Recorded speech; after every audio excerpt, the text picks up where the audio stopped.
Hey, what's going on, flight simmers? My name is Addon, and welcome back to the Information Alpha channel. In today's video, we're going to be taking a deep dive into a multitude of add-ons we believe are the best you can get for Microsoft Flight Simulator 2020 and the soon-to-be released Microsoft Flight Simulator 2024.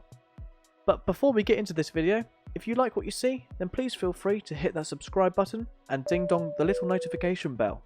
This not only helps you stay up to date with the latest Information Alpha content, but it also really helps support our channel. If you would like to go the extra mile to support our channel, then you're more than welcome to join us as a member today to gain access to lots of additional perks on the channel, and to find out more, click the link in the description below. Now let's get into the video.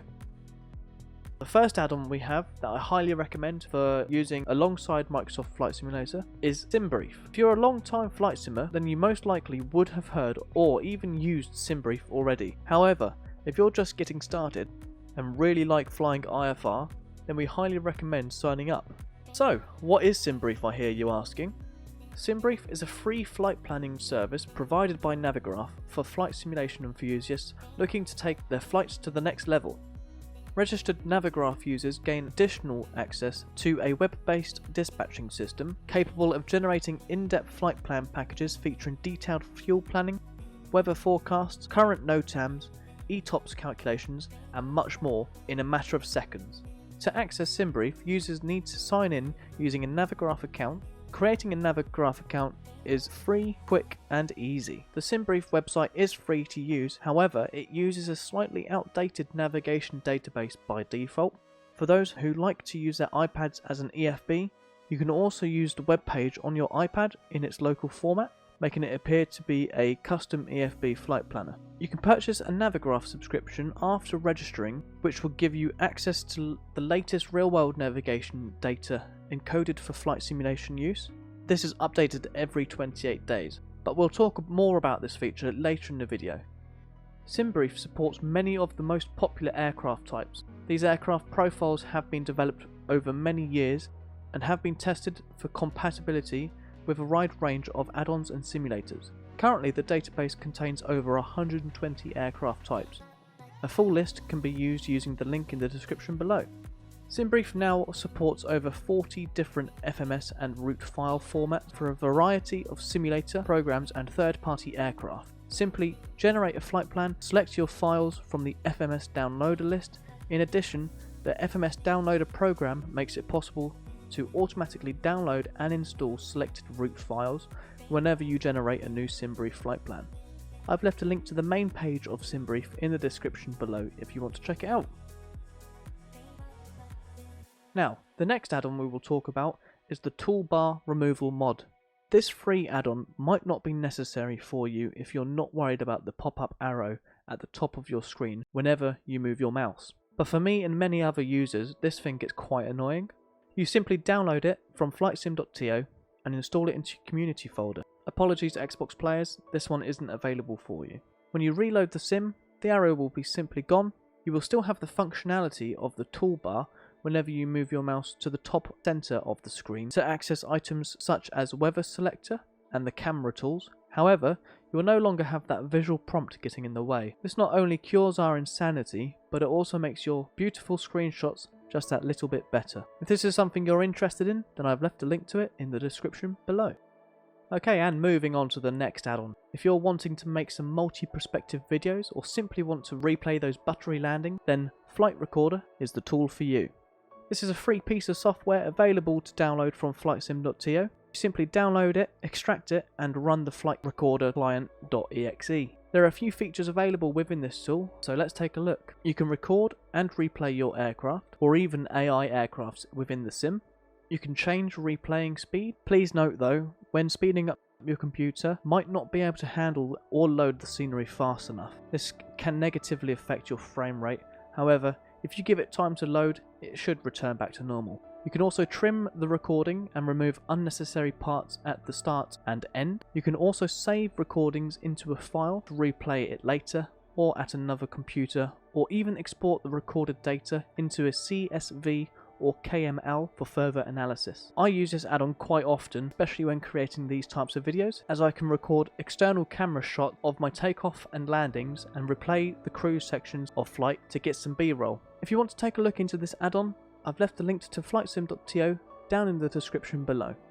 The next one on the list is Navigraph. Now, we've mentioned a little bit about Navigraph already, however, there are quite a few functions that come with a standalone Navigraph product. First of all, this is a subscription-based add-on that comes in at €9.05 per month at the date of recording. If you're wanting to save money over time, then they offer a yearly subscription for €81.64. Now, with this subscription, you can cancel at any time, but you will lose perks at the end of the subscription period.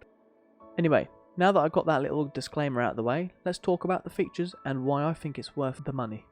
Let's look at the charts function first. Navigraph Charts 8 is an extensive software for flight simulation, allowing pilots to access, search and organise their charts from Jeppson's global library. Among others, it includes detailed airport diagrams, departures and approach charts, and en route charts, providing pilots with the best conditions to plan and execute efficient and safe flight operations. Let's look at another feature from Navigraph. This is the up-to-date nav data. So, Navigraph navigation data is sourced from Jeppson and updated every 28 days, according to the AIRAC cycle. Having up-to-date navigation data is crucial for simulating realistic flights, as it keeps the simulator and all the other aircraft systems up to date, ensuring that they match the current charts. This is also crucial when flying on the VATSIM network. And lastly, the flight planning feature. Navigraph offers an advanced and convenient flight planning both in Navigraph Charts and through the free web-based flight planning tool SimBrief. The data is sourced from Jeppson, ensuring that flight sim pilots have access to the most accurate information available when planning for either IFR and VFR operations. If you've already got an account with SimBrief, then it automatically links to Navigraph to use the most up-to-date navigation data. Use the link below to find out more.